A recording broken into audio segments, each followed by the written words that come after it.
This is the story of a game I ran about 6 years ago, off the cuff, when I was hanging out with two of my best buddies. The plan was to do a goofy little one-shot. Here goes. Me and two friends, been playing together for 10 and 20 years respectively. They both GM a lot too. We were bored with 3E and 4E and wanted to try something looser, simpler. They rolled up characters in original D&D Redbox rule set. A thief and a fighter. I rolled some NPCs. A fighter with lots of HP and an axe. A fighter with 2 HP and a bow. Another thief. A magic user. And a cleric. All done in 15 minutes. Slap some names on them. Buddy fighter is Alexander, and he talks with a Russian accent. Buddy thief is Yorin, who talks with a vague British accent. High HP NPC is Bear, who's also vaguely Russian. Low HP fighter is Dylan the Whip, no real accent. NPC thief is a chick named Prudence. NPC cleric is Elena, vaguely upper-classish. NPC magic user is Borthul, whose accent can best be described as senile, sleepy old codger. Names are crap, but they get the job done. Party finished in 30 minutes or your money back. Let's go. No world building. We decide to wing it and figure that shit out as we go. I say, well, we have a cleric, so we should probably have some religion at least. Standard D&D shit? Buddy 1, Yorin, says, nah, screw that. There's God and the devil. Done. Sure, works for me.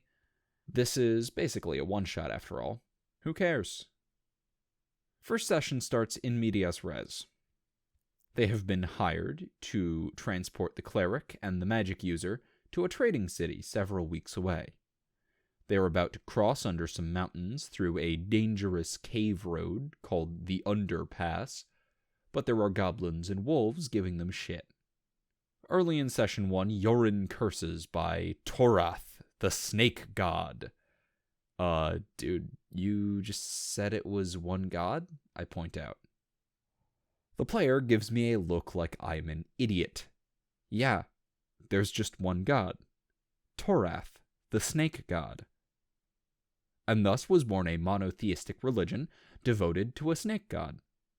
Okay, sure, why not? Session ends with them in the beginning of the underpass, dealing with more goblins. Everyone agrees it was actually a blast. Okay, so maybe this will be a two-shot. Redbox is charming, but antiquated. We scrap a lot of it, bring back 3E, but we keep some old school stuff and decide to scrap a lot of 3E as well.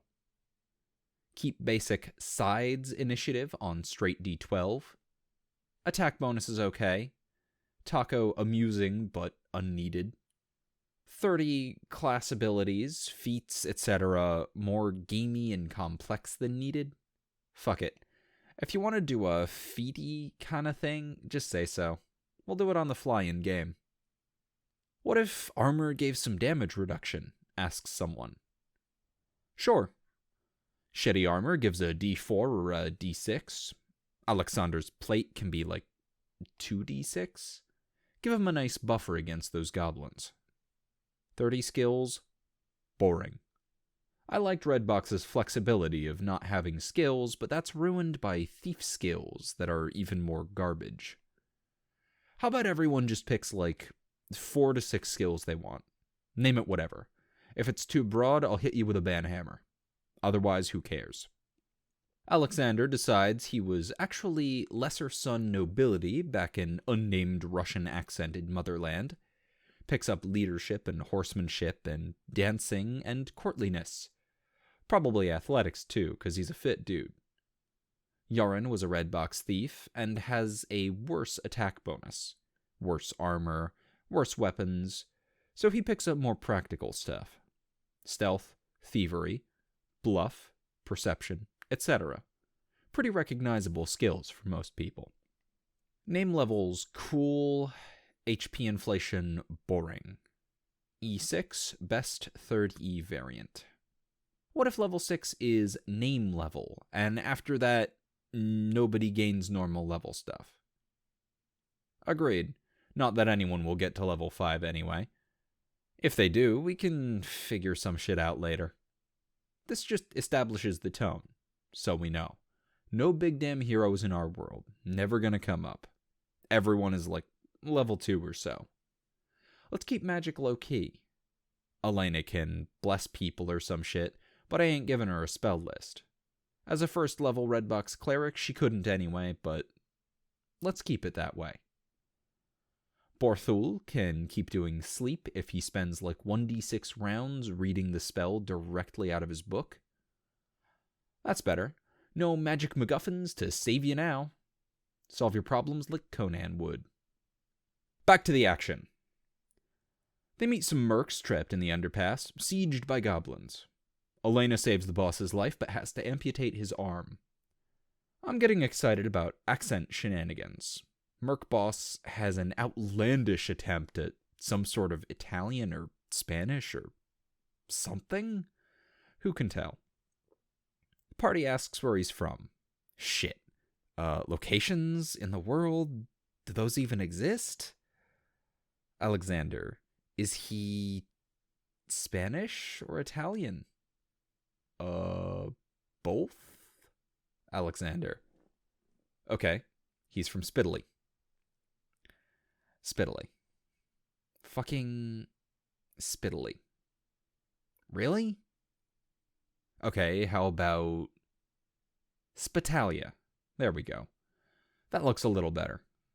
Yorin, who has been perhaps understandably racist towards the goblins, reaffirms his general bigotry by referring to the guy as a spit. Yeah, that slur is definitely gonna stick. Game goes on like this. Every time I draw a blank on something, they are happy to suggest it for me.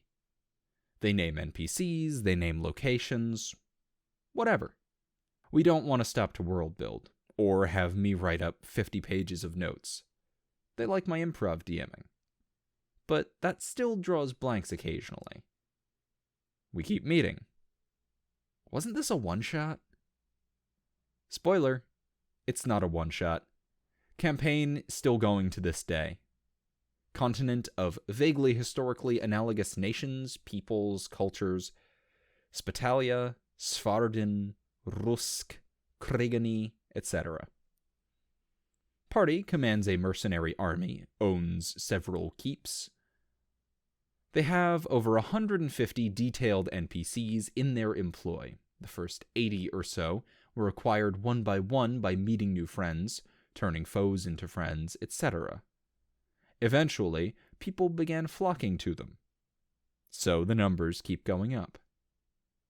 Been involved in several major wars, supernatural conflicts, etc. Both players have like 8+ characters, including villains that work against their core party. Both buddies have DM'd short arcs starring secondary cast members, I got to play, and build their own sections of the world. Good thing I said max level 5. Leveling after that just gives tiers, custom abilities of limited power. Alexander and Yorin are currently level 5, tier 21. They are big damn heroes. This one-shot is officially the longest, most developed, best campaign I have ever run. Oops. Thank you for tuning in to Steelshod, a series by Mostly Read, Rarely Posts, narrated by Tailforge. You can find every chapter in text format, as well as character sheets, setting information, maps, and rule documents on the Steelshod tabletop system in the link below. If you'd like to support the channel, you can pop down to the description and use the Patreon link for recurring donations, the paypal.me link for one-time donations, the Teespring link for shirts with the incredibly cool background art by Nobody, or use the DriveThruRPG affiliate link the next time you're looking to try a new system. If you'd like to support the author, you can find Steelshod merch on the MostlyWrites.com store, or donate to the Mostly Writes Patreon, which are both linked on reddit.com/r/mostlyrights down below.